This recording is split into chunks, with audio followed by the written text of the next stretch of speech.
Amen. Well, take your Bible, turn with me to Ecclesiastes chapter 10, and we're going to dive in. Hopefully, we might have some others that will show up, but anyway, there's an outline right on the music stand right behind you, right behind the girls here, and if you don't have it, you really want to get it because it's going to be a pretty thorough outline, and don't allow the 3 pages to strike fear in your heart because I printed the verses there. And I think that'll be a help. One of the things I've realized as I've studied Ecclesiastes 10 is that now it's starting to sound like Proverbs.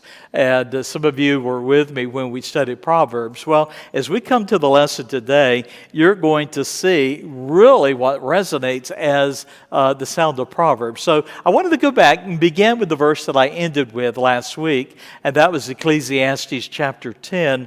And I'm actually going to begin with verse 18. So the folly of little sins is the point here for these first 3 verses. And I'm going to go back to the tragedy of good men failing. So I'm going to invite you, follow with me. It's on the PowerPoint, it's also on your outline there, but let me read.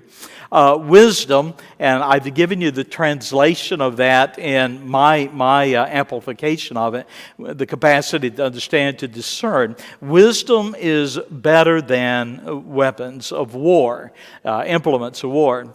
Then it goes on to say, but one sinner destroyeth much good. So it only takes one sinner to ruin things as a family, as a church, as a nation, as a company. It only takes one sinner to really ruin things. And then he continues, which I think chapter 10 and verse 1 continues the thought that is found in chapter 9 and verse 18. One sinner destroyeth much good. And the illustration here is of dead flies. So, dead flies causeth the ointment, the oil, the perfume, of the apothecary to send forth a stinking savor. Now, an apothecary can be, it could have been a store selling ointments, herbs, perfumes, but an apothecary is, in essence, could be a clay vessel that has a fragrant perfume in it. So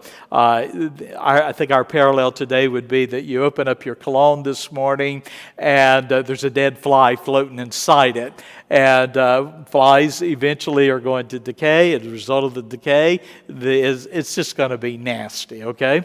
And so with that in mind, look at verse 1 again then. And so dead flies in an ointment, cause the ointment of the apothecary, the perfume, to send forth a stinking savor.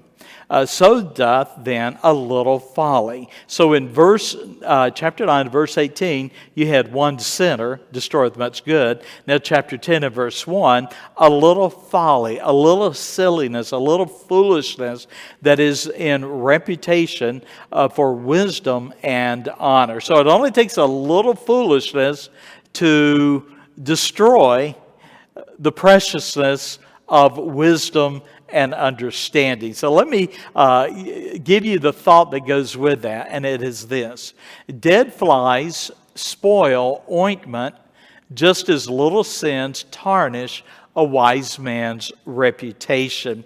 We're living in a society today that it has a short-term memory when it comes to scandal.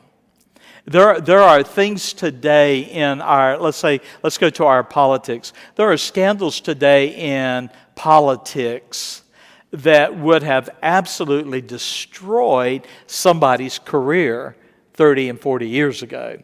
For instance, the most recent president, Biden. Do you remember the scandal that knocked him out of the presidential race in the 1980s? Do you remember? Nobody? Plagiarism. He was guilty of not just plagiarism one time, but he was guilty of multiple plagiarisms. He was guilty of giving speeches that he attributed as his own, and actually they were speeches and phrases that had been stolen from other politicians in other nations, particularly in England. And so it was just that scandal alone, the fact that he was a plagiarist, that caused him to have to get out of the presidential race. I think it was 1988. I think 1988, I believe it was. Now, what is interesting, most recently, the major colleges of our country, I think it was Harvard, Columbia, Yale, was it Brown University? Remember them speaking in front of, I think it was the Senate or the House of Representatives, a committee. And some of those that were presidents of those colleges were guilty of flagrant plagiarism. But because of DEI, they had made their way up through the ranks and ultimately became the president of the college, even though they had a history of plagiarism. Remember what DEI is? Diversity, equity, inclusion. I find it interesting. I was preaching about diversity, equity, inclusion probably, 4 or 5 years ago, and now all of a sudden it's a hot topic. But one fly. There was another guy. I can't remember his name. Somebody got a photo of him on a boat with a young lady on his lap. I can't remember the name of the guy. He was running for president. He was like a shoo-in to be president. Gary Hart, yeah. Is he dead now? But it's interesting. Just that one little scandal, one picture, and all of a sudden, he was history. Now, compare that to what we have in Washington today. As a nation, we have developed not only short-term memory, but we've also developed a moral standard that is despicable. We really have an amoral society now. And as a result of that, this thought of a little sin tarnishing a wise man's reputation is almost set aside. Don't worry about it. But the fact is this. We as God's people, we should be forgiving, but we shouldn't be forgetful. That make sense? So let's say when it comes to pastor in a church, who's going to be a pastor, or whatever the position you might hold, we should be forgiving, but we shouldn't be forgetful, because there are sins that disqualify a man or a woman from places of leadership. Now, we might have a low standard as a country, but we shouldn't have a low standard as God's people. Any comments before I move on to some of the others? All right, let me go on. Look at verse 2. So here we have then the heart, the hearts of the wise and the foolish. So I'm going to read. A wise man's heart, the heart being his mind, his will, his thoughts, seat of his affections. A wise man's heart is at his right hand, but a fool's heart is at his left hand. Anybody know the difference historically in what is the right hand and the left hand? What's the difference? Do you know? Most of us are prominently going to be what? Right-handed. In fact, if you go back to, I think it's the Middle Ages, and you were not right-handed, you were left-handed, you would be considered inferior, if not evil. And so a mother would be trying to teach her child that is prominently right-handed, would try to teach that child to be right-handed, not left-handed. And so there was a time that a mother would tie the left arm or the left hand so that the child could not use the left hand, and they would be forced to use the right arm. And so historically then, the thought of the right hand for the majority of people is that it's the stronger hand. It's the stronger arm. And the left hand typically would be the weaker. The right hand's going to be the one we use most often. The left hand is going to be the one that is the lesser. So go back and look at this verse again then. And so a wise man's heart is at his right hand, the stronger hand. But a fool's heart is at his left. Let me give you a little bit of the interpretation then. Wise men lean on their strengths. So the right hand is a type or is symbolic of strength. And so we read in verse 2 then that the wise man's heart is at his right hand. That is, a wise man leans on his strengths.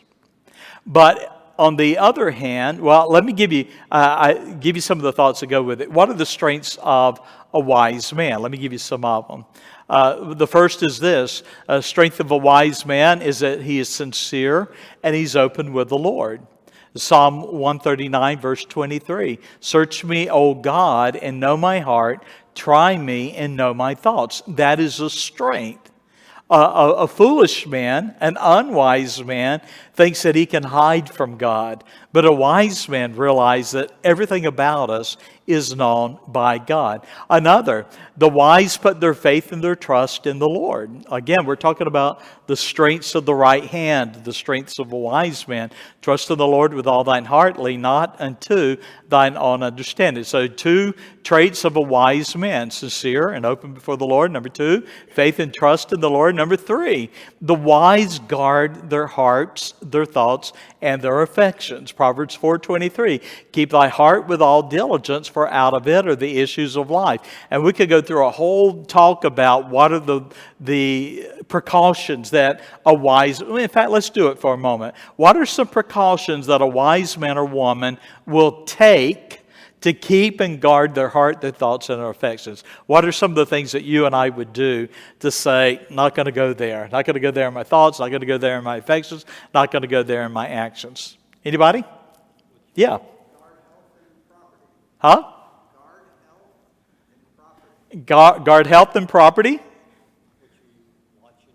What you watch, what you read, what you listen to. Keep your eyes focused.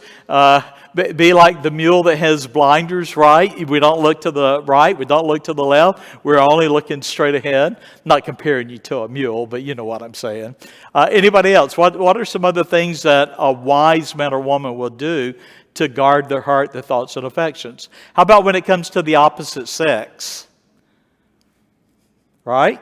Don't be too familiar, right? Don't allow your conversation to go somewhere that will compromise your testimony with others. Anybody else?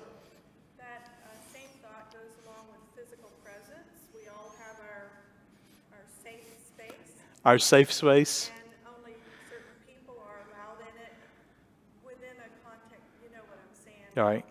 So, Yeah, what's another word for that? Your personal space, right? Yeah, that's the word. So we understand, especially when it comes to the opposite sex, right? You have a boundary. You don't cross that boundary.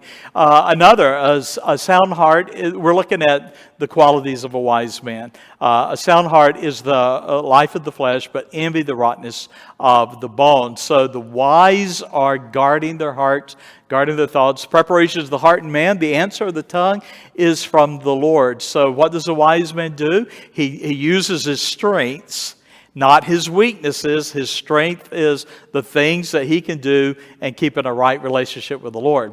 And then the wise also seek guidance from the Lord.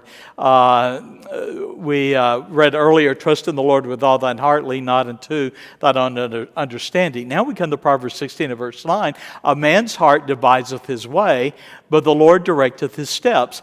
Somebody will in the world will tell you, you need to follow your heart. Just let your heart lead you. Well, what does the Bible say about the heart? It's what?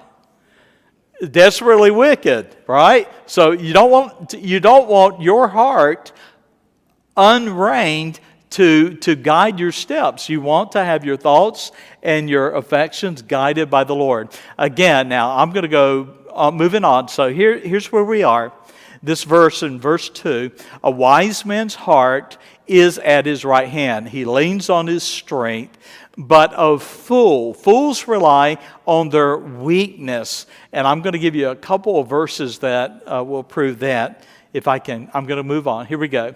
All right. The wise in heart will receive commandments, but a prating fool shall fall. Another, foolishness is bound to the heart of a child, but the rod of correction shall drive it far from him. I don't know if you ever do this. Sometimes I'm posting my devotional on YouTube, and the news pops up, and sometimes you'll see these moments of arrest where the police are arresting people. And I told Sheila yesterday, we live in a society that has no grace. There's no kindness. There is a gruffness. It's almost a native heathenism that has taken over our society, and that there's no boundaries. And you say, well, how in the world did we end up with a generation that has no boundaries? They have no sense. They have no respect. And the answer is that parents have assumed that their child is going to be sweet and innocent. If you leave a child to himself, what's that child going to become? Invariably, it's going to be a fool. Why? Because foolishness is bound to the heart of a child.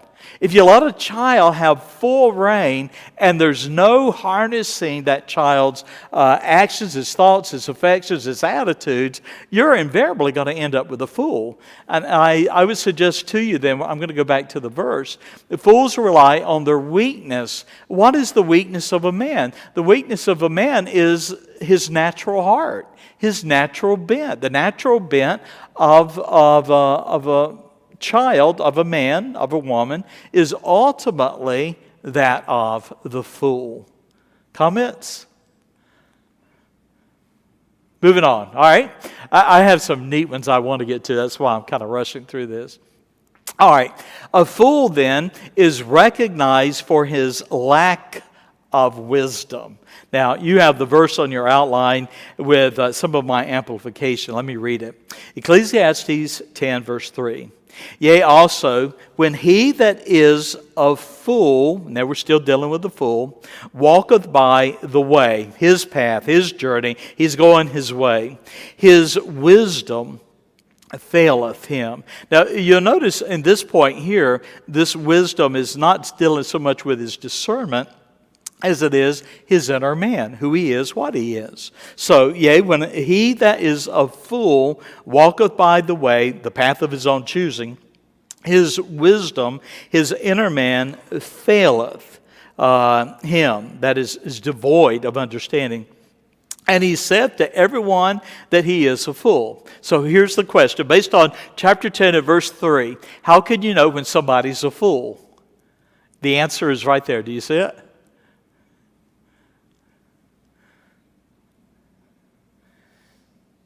Everything about him says he's a fool.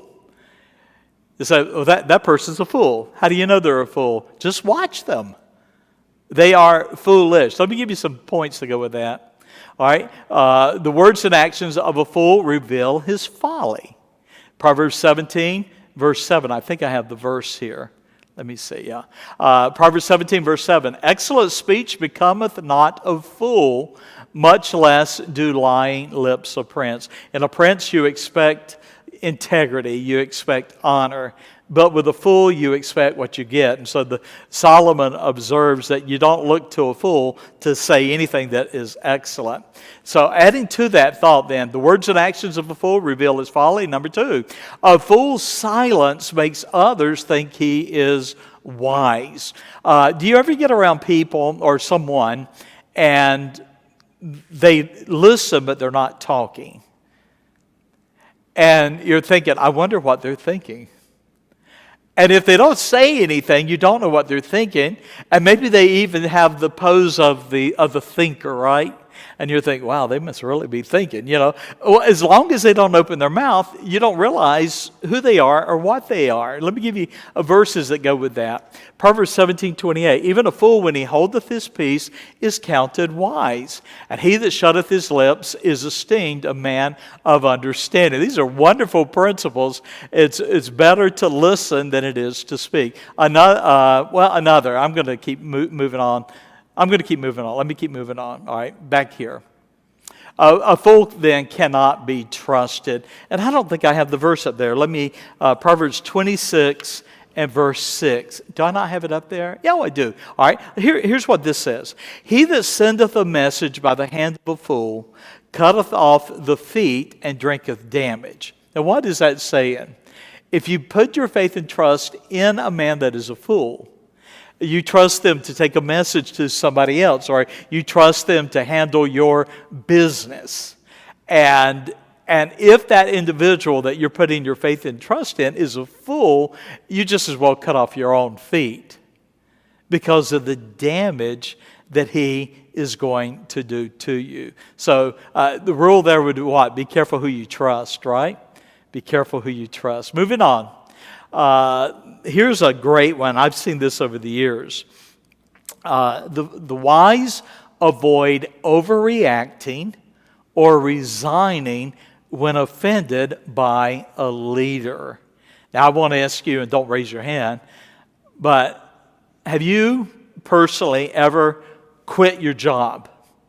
You got upset, you got angry, got upset, and you walked out and you quit your job. That's it. And then you got home. And your spouse says, you did what? Well, what are we going to do? And you would say, well, I didn't think about what we were going to do. Well, before you quit your job, wasn't it important to know what you were going to do? I had a staff member many, many years ago, several generations back, and a staff member was upset about something and came in and he was going to quit. I said, really?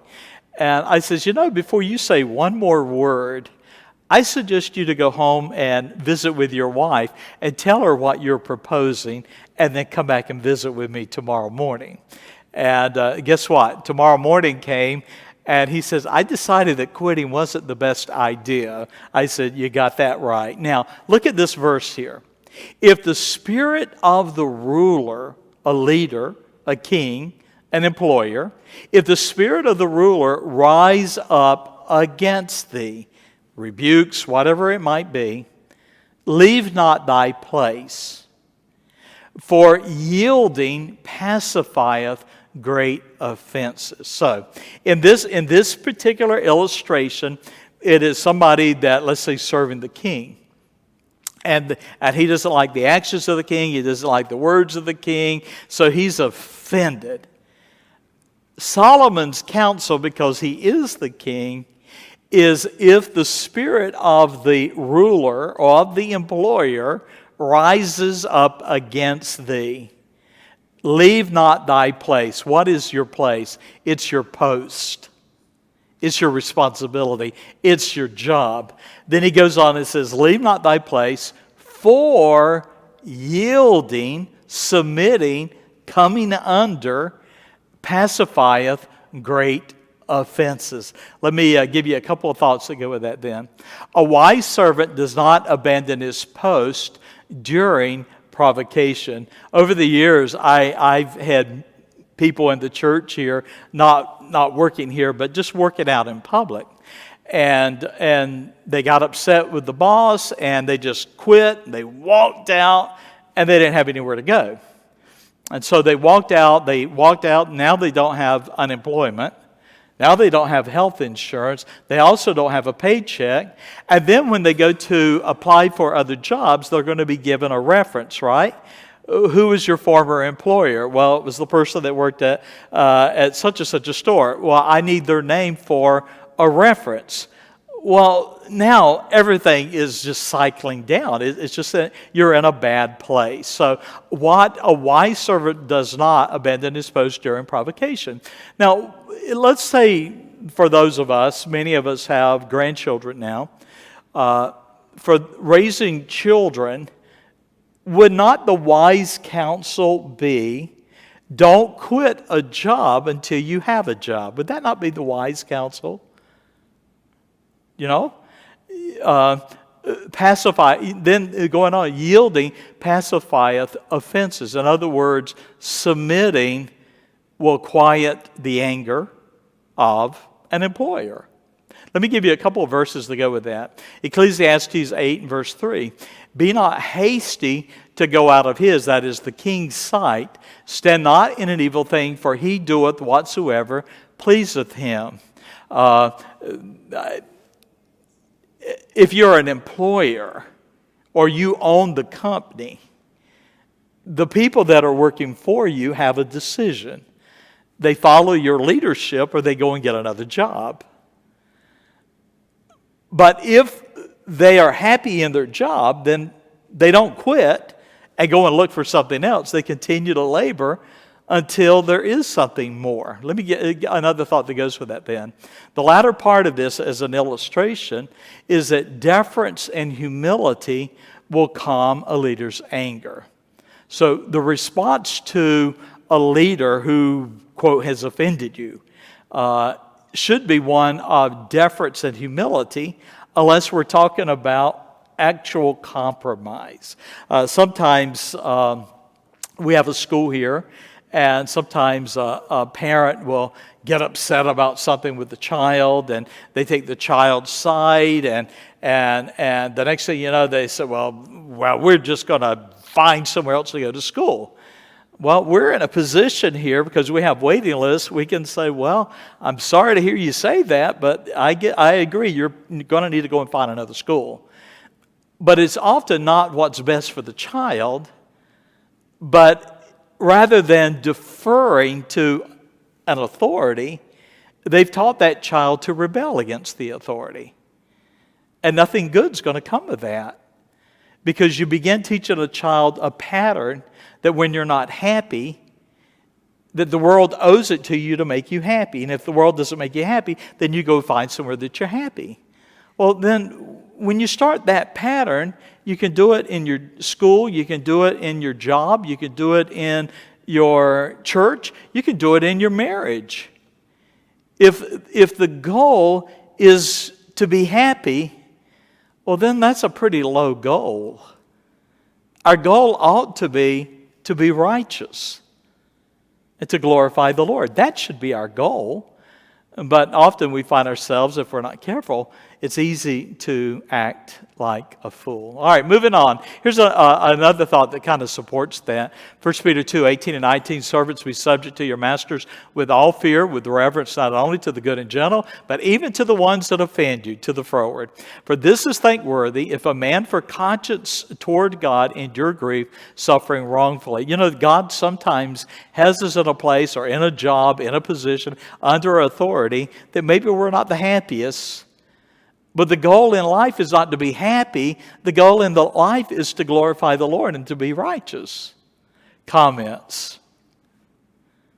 I was going to say about the previous verse that when a master, a ruler, most rulers get to that position because they have the ability to do that.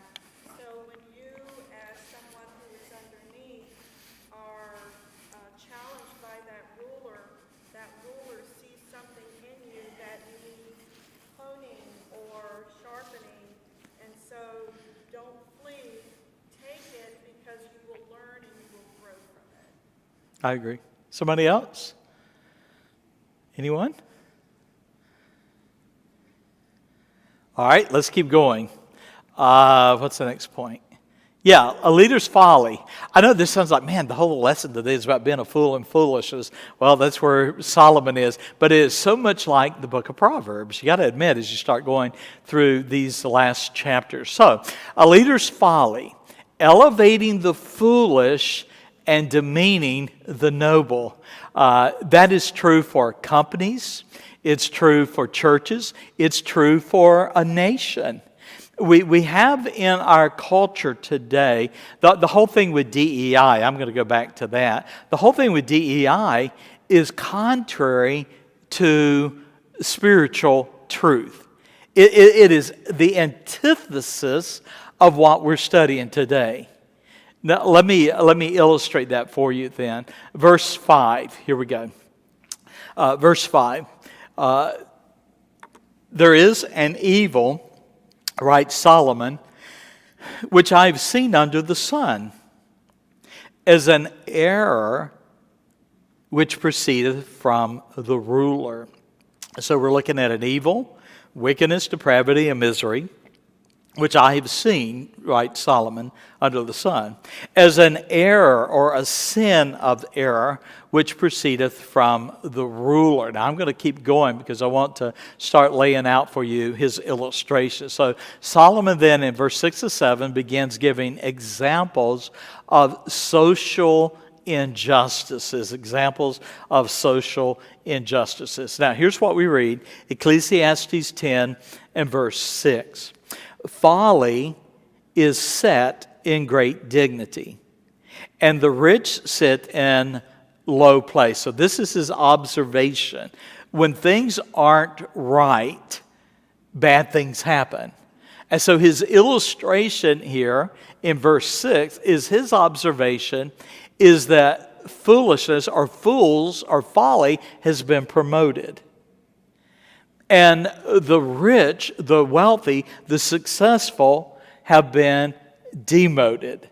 And so Solomon is suggesting this is folly. Let me give you the thoughts that go with it then. Promoting individuals who lack insight and discernment is unwise. It is folly. Then I'm going to add to that. Well, before I don't want to move on. I want to give you a couple of thoughts to go with it. One would be, here's a question. How do foolish people, whether they are politicians or leaders or people in corporations, how do the foolish come to be promoted? How do they come to be promoted? Now think about it for a moment. You ever work with someone and they somehow get their way up being promoted and you wonder, they don't have good sense, they don't have good judgment, they don't have talent. How in the world does that kind of individual get promoted? Yeah. Nepotism, yeah. Family, one being family, but friendships, nepotism, relationships, someone else. How about flattery?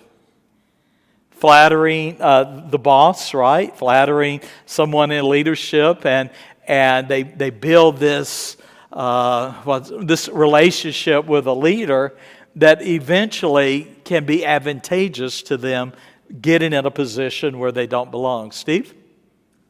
Yeah, I was going to say flattery. Also, being very vague in what they do, they kind of present themselves, but then underneath they have no idea. The other thing is sometimes people promote people to get rid of them. So People what? people promote people. Oh, yeah. Like they're okay in this role, but if I promote them, they'll give them enough growth to hang themselves. Unfortunately, that's too often true. I would suggest another way is that the fools can belittle people who have more talent, and in doing so, they plant seeds of doubt in an employer or in a leader's mind, and those seeds of doubt might hold back the talented ones and promote the foolish ones. There's a principle, and I don't have the exact definition of it. It's called the Peter principle. Are you familiar with that? I'm going to read what I wrote down. The Peter principle is this: that people in an organization tend to be promoted until the organization is filled with unqualified leaders. That's happened in the major corporations in America. Many of the major companies in America have in their boardrooms unqualified people. And the result, a lot of that has been fed by DEI, which is, again, I've already said, it's counter to the principles that we're studying. So you're promoting people based on their race or based on maybe their, quote, sexual bent. And you're not promoting the best and the smartest and the wisest. You're ended up promoting people that eventually will fail miserably. Yeah, Steve? One of the things that I've seen even recently in different circumstances is foolish people are quick to jump in and take credit for things, whereas the wise people will stand back like, yeah, I know I was the one that did that, but let them take credit. That's Sure, yeah. And so they're seen as the one that did everything. And the people in leadership aren't the wiser. Let me add to this another thought. It is unwise then to diminish or disparage individuals who merit respect and honor. That's a good thought there. So, as a pastor, the last thing you want to do is to disparage somebody that is necessary and they're needed in the work. Same thing would be true in a company, that you want to promote and honor those who deserve respect, but you don't want to give honor to someone who doesn't deserve it. Let me add to that verse 7 here. Verse 7 then. Solomon writes, I have seen servants upon horses. And then the contrary, and princes, that is representatives of the king, walking as servants upon the earth. Now, this beginning in verse 5 all the way through, here's an evil, here's an error. What is the evil and what is the error? It's when the foolish are promoted and the wise and deserving are demoted.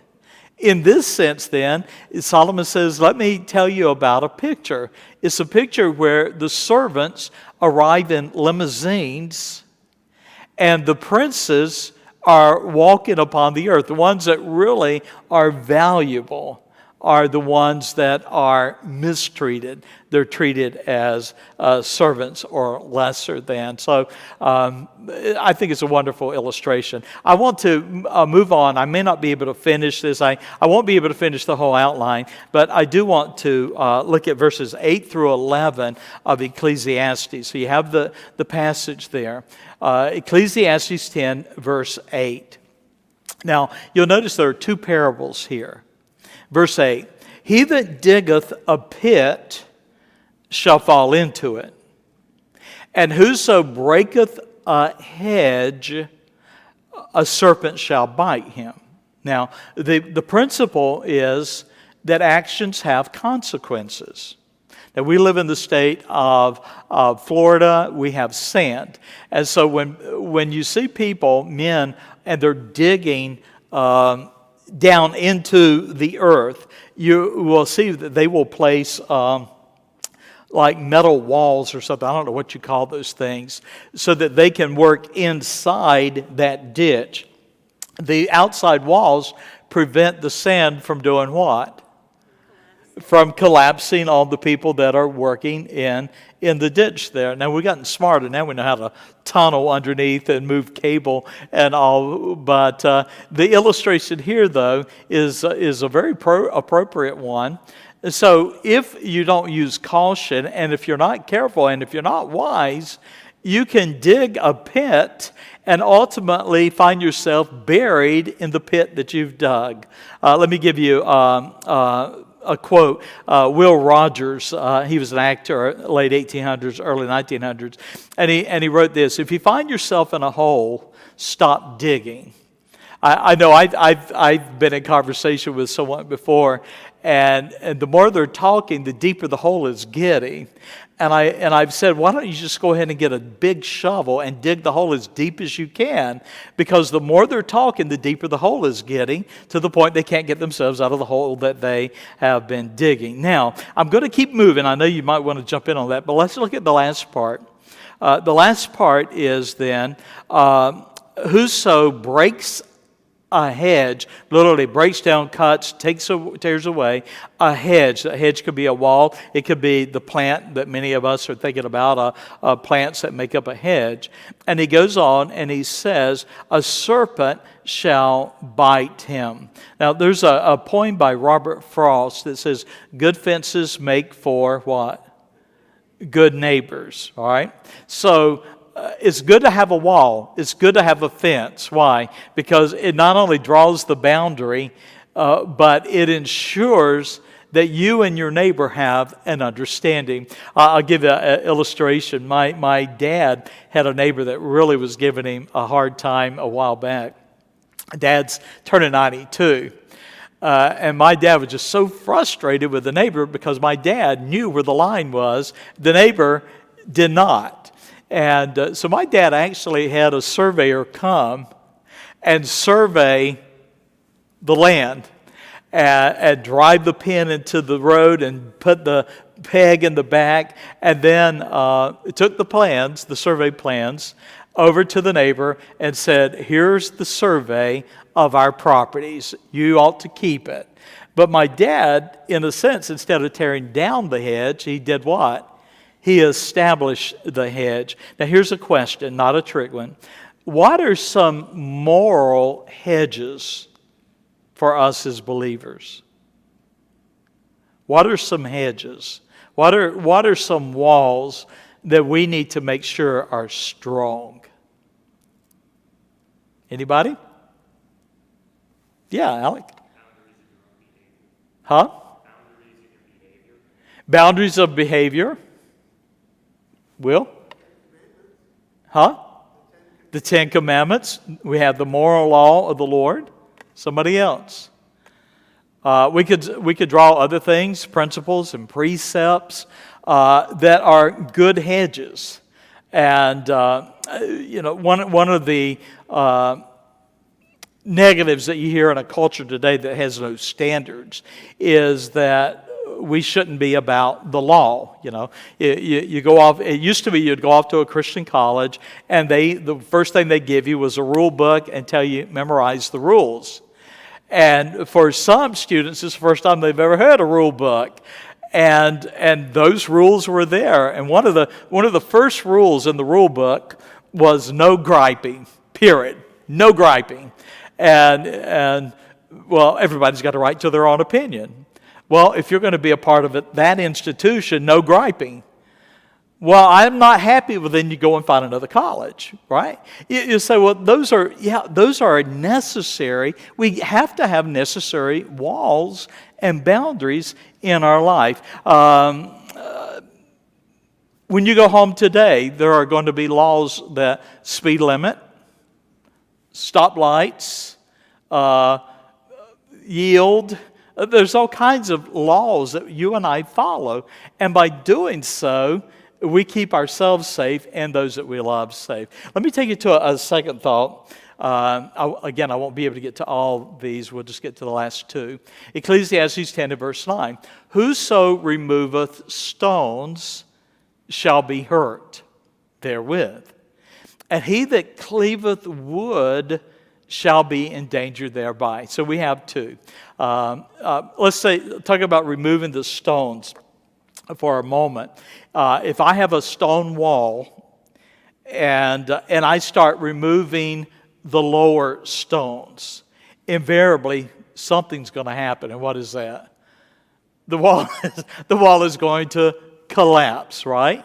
It's going to be a danger. It's going to put me in a place of harm. The other is splitting or cutting down wood shall be in danger thereby. Now, I don't cut down trees for a living, but I know that when you start cutting a tree, you better have a good idea which way the tree is going to what?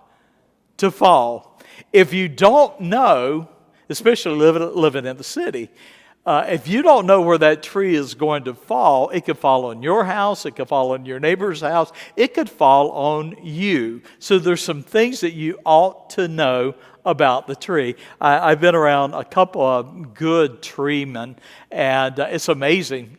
They can cut, and they can direct that tree exactly where it should fall with hardly any room on either side. It's pretty amazing. On the other hand, it can go really bad. All right, here's the thought. An astute person anticipates danger, whereas fools are reckless. And we've all probably seen videos where somebody's cutting a tree down and it doesn't go well at all. I have one more, and then it'll be the last I think I have time for today. So let me look at the last one, and I think it's a great and a practical one. So here's what we read, Ecclesiastes 10 and verse 10. If the iron be blunt, now the iron is an axe head. If the iron be blunt, and he do not whet the edge, that is, sharpen the edge, then must he put to more strength. But wisdom is profitable to direct. So here's the thought, just quickly. It's better to work smarter rather than harder. To go out and to cut down trees, be a lumberjack, and not take a few minutes to sharpen the axe is foolish, right? Because the sharper the axe, the easier the work. And so, in setting it back in the agricultural times, you and I read that, and we think, man, I understand exactly. It's like sharpening a knife in a kitchen. If the knife is sharp, it's going to cut a lot cleaner, but it's also going to be a lot safer. So if the iron then be blunt, and he do not know whit the end, he doesn't sharpen the blade, then must he put to more strength. He must use more strength. And then finally, but wisdom is profitable to direct. So what is this thing with wisdom? You know, I've got one more. Can I give you the one more? I've got 1 minute. All right, let me give you one more. I wish I had time for that. I don't. All right, Ecclesiastes 10, verse 11. All right, and this is dealing with the tongue. Ecclesiastes 10, verse 11. Surely the serpent will bite without enchantment. The enchantment is a charmer. And a babbler is no better. There's all kinds of verses that you can look at on that point, but I'm going to just put them up here quickly and we'll be finished. So be mindful of your tongue. Choose your words carefully. Here's some verses. Proverbs 15 and verse 2. The tongue of the wise useth knowledge aright. Mouth of the fools poureth out foolishness. Proverbs 21:23. Whoso keepeth his mouth and his tongue keepeth his soul from troubles. James 3. Even so the tongue is a little member. It boasteth great things. Behold, how great a matter a little fire kindleth. The tongue is of fire. James 3 verse 8. The tongue can no man tame. It is an unruly evil full of deadly poison. 1 Peter 3 and verse 10, he that will love life and see good days, let him refrain his tongue from evil and his lips that they speak no guile. Here, I close with this thought. Isn't it a wonderful thing when you look at what we're studying in Ecclesiastes, and then you go over to the New Testament, and they're like mirror images of each other.